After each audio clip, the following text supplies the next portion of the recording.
天主教神學小問答197小德蘭福傳之友曾慶道神父問：天主是全能的，不可以創造一個完美如自己的人嗎？答：天主是全能的，但不可能否定自己。創造指無中生有，在被造存在之前不存在。但天主的存在和完美不是無中生有的，而是永就存在的。所以創造一個完美的像天主的人這句話是自相矛盾的。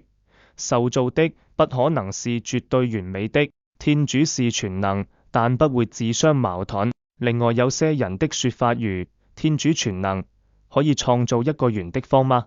或者天主全能，可以創造一個他無能力抬起的石頭嗎？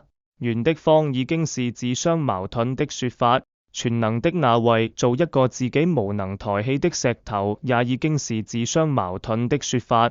所以都是否定天主自己的，都是不可能。天主是真理和愛，天主不可能做任何違反真理和愛的行為來否定自己。